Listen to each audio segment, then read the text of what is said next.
da atualidade, para que você tenha a oportunidade, né, de ter acesso à informação que você precisa, né, uma informação correta e uma orientação importante também. Hoje é dia de participação da terapeuta ocupacional e psicopedagoga Ana Fernanda Galvão, e hoje ela vai falar de um tema muito sugestivo, viu? Alegria, raiva, tristeza, medo, ansiedade, vergonha, tédio e nostalgia. É um turbilhão de sentimentos que faz parte da evolução de uma criança, principalmente naquela fase, né? Tá saindo da infância para a adolescência, né? Aí os sentimentos, né, ficam cada vez mais aflorados. E por que a gente vai falar sobre esse tema, né? Porque a gente teve recentemente o lançamento aí do filme Divertidamente, né? Eu particularmente adoro, né? Um filme para a família mesmo, né? Porque mostra, né, de forma didática e também muito curiosa, né, um pouco de como lidar com isso, né? Com essas emoções principalmente. É por isso que esse é o tema da participação da Ana Fernanda nesta sexta-feira. Você pode participar através aí do nosso WhatsApp, o número está na tela, 99326228, 99326228. Fique à vontade a partir de agora para encaminhar a sua dúvida, a sua pergunta. Vamos responder você ao vivo, porque a Ana já está comigo aqui nos estúdios da TV Candidez. Bom dia, Ana. Seja bem-vinda. Prazer imenso te receber aqui nessa sexta-feira. Obrigada. Hoje você caprichou no tema, né? Pode dizer assim, né? Isso mesmo. Além de ser importante, estar em evidência, né? Na verdade, deveria estar sempre em evidência a gente pensar sobre as nossas emoções e as emoções das nossas crianças, né? E é muito legal, né, a proposta que o filme traz, né? A primeira versão do filme, né, já trazia um pouco disso, né? E é claro que agora estão contando uma história diferente, aprimorando isso, porque faz muito, mas muito mesmo parte da realidade de todo mundo, né? Principalmente essa evolução da infância para a adolescência, né? E todos esses sentimentos juntos ali aflorados, né, é uma situação, um desafio, né? Para a gente, adulto, já é difícil entender, né, as nossas emoções, os nossos sentimentos. Imagina para uma criança ou para um adolescente entender o que está acontecendo ali com ele, né? Que mudanças são essas? Quem nunca passou aí pela situação de se sentir mal, ir ao hospital, falar, estou tendo um infarto. E chega lá e é uma crise de ansiedade. Ou seja, a gente também, às vezes, não sabe nomear o que a gente sente. Então, imagina a dificuldade disso para uma criança ou um adolescente, né?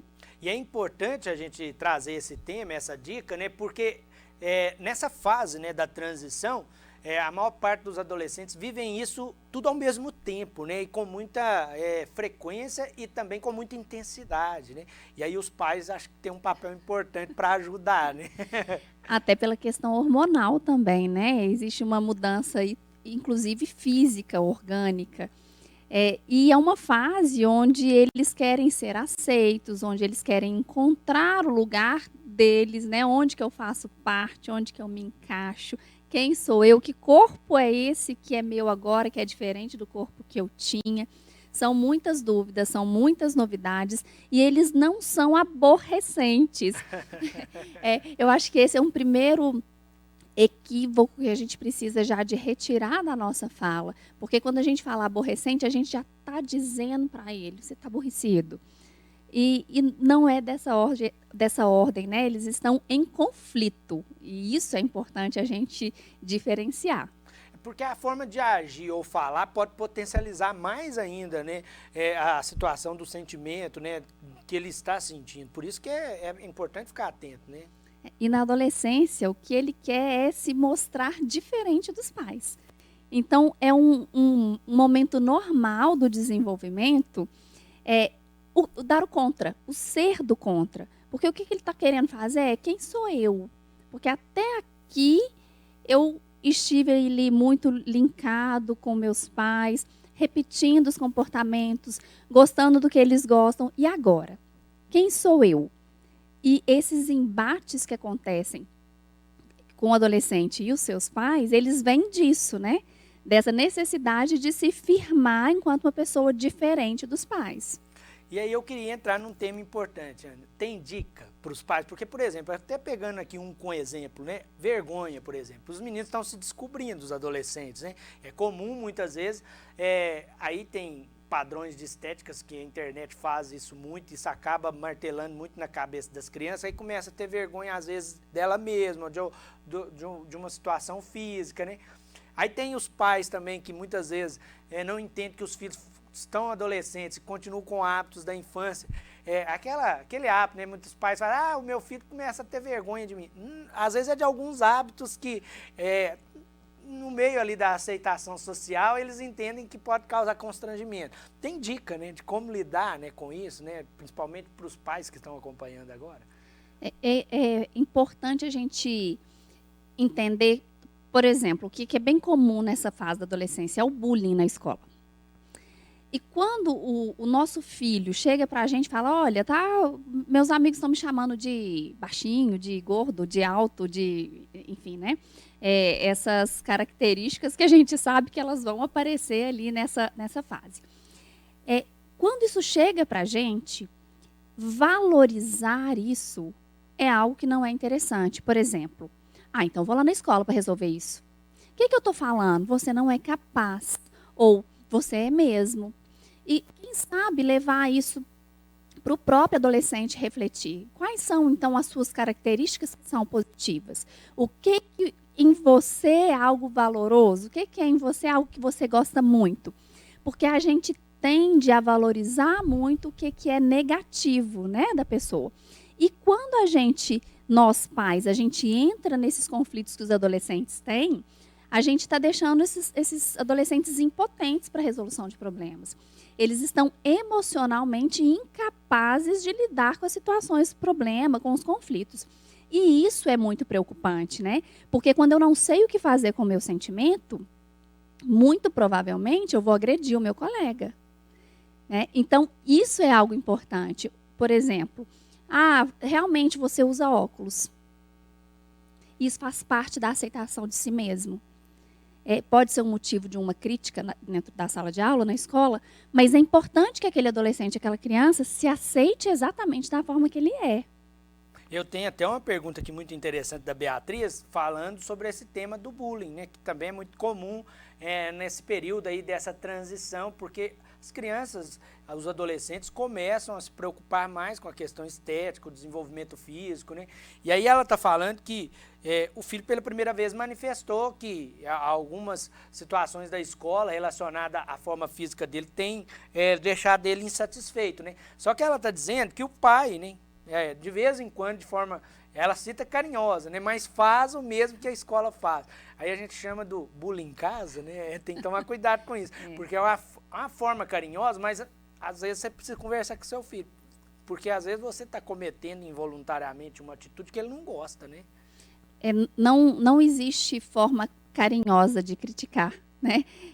A tal da crítica construtiva, ela é crítica do mesmo jeito, né? Então, eu estou dizendo realmente que esse adolescente tem aquelas características. Por que quando eu digo pode ser carinhoso e quando o colega diz não é? Eu mesmo já reforcei isso nele. Então, o ideal é, ao invés de valorizar a característica física que não é tão bonita ou tão adequada esteticamente, é valorizar o que ele tem de bom, né? Ninguém é perfeito. E isso é uma coisa importante da gente entender. E são exatamente as nossas diferenças, a diversidade que faz com que cada um seja belo com o que tem, né? E eu tenho a mensagem aqui também do Ricardo, aí ele está puxando para um outro tema desses que a Ana trouxe, que é extremamente importante, que é a ansiedade. Ele está dizendo que tem uma filha aí de 11 anos, hein, e ela é extremamente imediatista, quer tudo para ontem, para ontem, para ontem. Isso pode ser uma característica de ansiedade? É o que ele está perguntando. Isso pode ser uma característica de ansiedade, mas eu acredito que isso por si só é pouco para a gente dizer que é uma ansiedade, né? A ansiedade ela vai trazer desdobramentos aí patológicos para as relações. Talvez o que a gente esteja falando seja de uma dificuldade de esperar, de entender que existe a minha vez, existe a sua vez, existe um tempo para tudo, inclusive na fala. Um exemplo muito simples é o que a gente está fazendo aqui agora. Eu falo, você escuta. Quando você fala, eu escuto. E isso é uma habilidade, inclusive, social, né? E pode ser um sintoma de ansiedade, mas pode ser uma dificuldade de estar esperando a própria vez. Inclusive, a pergunta da Patrícia, lá do São Judas, é parecida, né? Ela quer saber o seguinte, se esse imediatismo, né, tem a ver aí com a questão da tecnologia, o celular, por exemplo, né, que hoje a filha consome muito, né, assim como diversos adolescentes, né? E tem sim, e o impacto é grandioso, inclusive na saúde mental das nossas crianças e adolescentes. Hoje, a gente, até mesmo nós adultos, temos dificuldades de consumir conteúdos mais extensos ou mais profundos, né? A gente prefere um Reels no Instagram do que um livro, do que um artigo, mas isso é nosso também. E, inclusive, nessa modelagem que as crianças fazem com os pais, né? Quantas vezes a gente deixa o filho esperando para responder o nosso WhatsApp, para olhar o nosso Instagram. Então, qual que é a primeira coisa que eu faço quando eu chego na minha casa? Eu vejo meus filhos, organizo minha casa ou vou responder as minhas mensagens. Então, essas são reflexões importantes para a gente poder fazer e, de fato, a tecnologia vem trazendo essa dificuldade em postergar o desejo. A gente quer ser atendido muito rápido, inclusive a gente pula os anúncios, né? Aí eu tenho a mensagem da Lé, essa é ótima. Muito obrigado, viu, Lé, pela participação. Como lidar com os argumentos, né? Ela está dizendo que tem um filho adolescente e tem argumento para tudo, né? Hoje é muito comum também, né? Isso é bom, né? O filho, a criança ou adolescente precisa ser questionador, né? Algumas coisas cabem argumento, outras não. Outras cabem limite. Então, onde cabe argumento, a gente acolhe o argumento e a gente conversa. Onde não cabe argumento, a gente não dá brecha para isso. Então, por exemplo, um adolescente ali de 16, 17 anos, quero dirigir. Não pode. Ah, mas meu amigo dirige, eu já sei. Não. Né? Em alguns momentos é só limite mesmo, não tem argumentação, não. É por isso que o não, ele é extremamente importante. Ele também, ele é educador, né? Exatamente, o amor exige, né? A gente não pode só oferecer, a gente não pode só permitir, a gente precisa limitar. Inclusive, para essa criança e adolescente se sentir amado. Porque à medida que eu permito o tempo todo, a interpretação dessa criança, desse adolescente, pode ser, ninguém está nem aí para mim. Então, é importante dar limite o tempo todo. Nós pontuamos aqui alguns sentimentos, né, ruins, mas tem os bons também, né, gente? A gente tem que falar sobre alegria, felicidade. Aí, quando tem esse tipo de sentimento, é importante você potencializar isso, valorizar isso, né? Até mesmo porque isso cria um laço também bem legal entre os pais, né? E proporcionar momentos de alegria é muito importante, né? Porque a gente valoriza extremamente esses momentos desafiadores, né? Então, como é que eu faço para dar limite? Como é que eu faço para lidar com a ansiedade? Mas como que eu faço para proporcionar alegria? Como que eu faço para proporcionar leveza? Como que eu faço para criar, então, essa conexão? E, às vezes, até mesmo de valorizar e ver alegria no pequeno, no simples. A gente, às vezes, acha que a alegria só pode vir através de coisas gigantescas e não é verdade, né? Talvez o seu filho só queira você, mais nada. E todo mundo quer viver um momento feliz, né, gente? Então tem que valorizar isso, né? Porque são momentos únicos que ficam... A gente falou recentemente sobre guardar lembranças e memórias, né? Principalmente na infância das crianças. Então é um momento ideal para você fazer isso, eternizar uma lembrança, né? E lembrar que são momentos, exatamente isso. São momentos de tristeza, momentos de alegria, momentos de ansiedade, que não são patológicos quando a gente pensa em momentos de ansiedade ou momentos de tristeza. São momentos que fazem parte da vida e é importante ter esse equilíbrio, é importante ter esse ciclo, porque se a gente fica o tempo todo na alegria, isso também é patológico. Se a gente fica o tempo todo na tristeza, também é patológico. Então, isso é importante. Lidar com essas questões que vão aparecer na escola, isso é um treino para a vida adulta. É importante que a criança e o adolescente saiba lidar com isso. Inclusive, eu tenho aqui uma última pergunta. Deixa eu tentar abrir aqui, acho que o tablet travou. Na hora de fazer a pergunta da Tainá, viu? Já vi isso uma pergunta aqui, viu, Tainá? É só porque o aparelho travou mesmo, né? Tecnologia também tem isso, né? Infelizmente, né? Agora sim, acho que eu vou conseguir abrir. A Márcia Tainá, né, que encaminhou para a gente a pergunta. A ansiedade também vem afetando através da pandemia, né? Porque eu tenho uma criança de 5 anos e ela está muito ansiosa. Teve impacto, infelizmente, né, Ana? Teve impacto. Inclusive, a nossa ansiedade de adulto passou para as crianças, né? Uma criança aí de 5 anos, ela estava bem pequenininha, né, ali na época da pandemia. Então, qual que foi a ansiedade que ela viu os pais passarem, né? E foi um momento de muita incerteza, incerteza nos nossos trabalhos, incerteza nas nossas relações, um momento de privação do contato social, e isso sim gera ansiedade. Agora, é importante olhar para essa criança de 5 anos e buscar uma ajuda para ela, porque 5 anos com sintomas de ansiedade, a gente precisa de avaliar se está tendo um prejuízo na escola, se esses sintomas estão na escola, se estão prejudicando as relações sociais dela.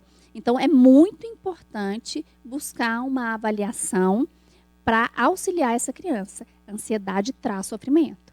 E a gente sempre fala aqui que o diagnóstico precoce, né, ele traz qualidade de vida, né? Exatamente. Precisamos ajudar crianças que têm sintomas de ansiedade, né? Isso é inegociável. Muito obrigado, viu, Márcia, pela sua participação. Muito obrigado a todo mundo que sempre encaminha para a gente perguntas, dúvidas, porque essa é a proposta, né, do quadro da participação da Ana Fernanda, trazer dicas e orientações para você, telespectador. Inclusive, né, os contatos da Ana estão aí na tela. Você pode chamar ela também lá na rede social, né? O Instagram dela tá aí para você. Só você seguir ela lá no Instagram, pode chamar ela que ela responde todo mundo, viu? Traz sempre uma dica, uma orientação importante. Obrigada, Flaviana. Eu que agradeço, viu, Ana, pela presença mais uma vez. E eu reforço aqui também que a entrevista na íntegra, ela fica disponível para você lá no portal sistemampa.com.br, porque pode servir também de orientação para outras pessoas. Logo após o programa Bom Dia Divinópolis, é só você acessar o portal sistemampa.com.br, porque a entrevista na íntegra vai ficar disponível lá para você. sistemampa.com.br.